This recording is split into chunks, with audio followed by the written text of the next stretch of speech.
சதகத்துல் ஃபித்ர்னா என்ன? இது சம்பந்தமாக ஒரு ஹதீஸை நம்ம பார்க்கணும். புகாரியில் 1503 நம்பர் ஹதீஸ். அந்த ஹதீஸை இப்னு உமர் ரலியல்லாஹு அறிவிக்கிறாங்க. அவங்க சொல்கிறாங்க, அல்லாஹ்வுடைய தூதர் ஸல்லல்லாஹு அலைஹி வஸல்லம் அவர்கள் சதகத்துல் ஃபித்ர் என்ன செய்தாங்க? முஸ்லிம்கள் மீது கடமையாக்குனாங்க. அல்லாஹ்வுடைய தூதர் ஸல்லல்லாஹு அலைஹி வஸல்லம் என்ன செய்தார்கள் என்று சொன்னால், முஸ்லிம்களிலே உள்ள ஆண், பெண், சிறியவர்கள், பெரியவர்கள், அடிமைகள், சுதந்திரமானவர்கள் அனைவருக்காகவும் ஒரு சான்னு சொன்னால் நம்ம இரு கைகை சேர்த்து 4 முறை அள்ளி போடுறது. அதுதான் என்ன? ஒரு சா அளவு பேரிச்சம்பளமோ அல்லது ஒரு சா அளவு தீட்டாத கோதுமையை பெருநாள் தர்மமாக ஏழைகளுக்கு வழங்க வேண்டும் என்று நபிகள் நாயகம் ஸல்லல்லாஹு அலைஹி வஸல்லம் அவர்கள் கடமையாக்கினார்கள், நிர்ணயித்தார்கள். அதை பெருநாள் தொழுகைக்கு செல்வதற்கு முன்னாடி அதை என்ன செய்திடணும்? கொடுத்து விட வேண்டும் என்றும் கட்டளையிட்டார்கள் என்று சொல்லி அப்துல்லா பின் உமர் ரலியல்லாஹு அறிவிக்கிறாங்க.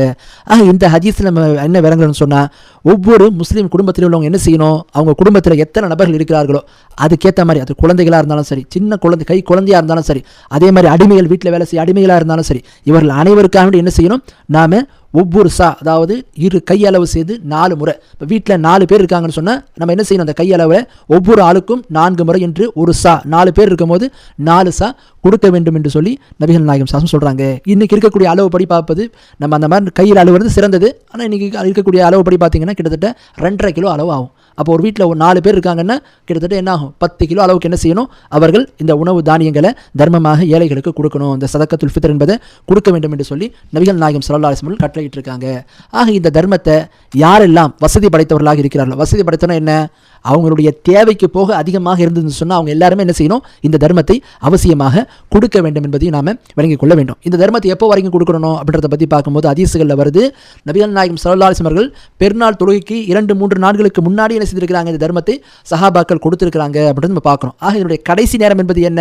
பெருநாள் தொழுகைக்கு நாம் வெளியேறி செல்வதற்கு முன்னாடி இந்த தர்மத்தை கொடுத்து விட வேண்டும் என்பதை நாம் அறிந்து கொள்ள வேண்டும்.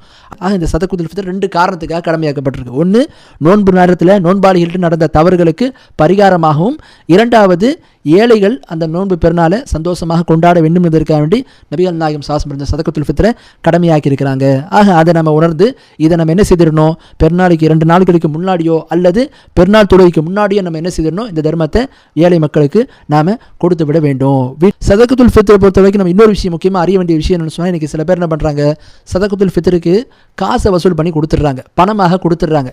நம்ம ஹதீஸுகளில் பொறுத்த வரைக்கும் சதகத்துல் ஃபித்ர் தொடர்பாக வரக்கூடிய ஹதீஸுகள் எல்லாமே என்ன வருதுன்னு சொன்னால் உணவு தானியங்களாக தான் வருது.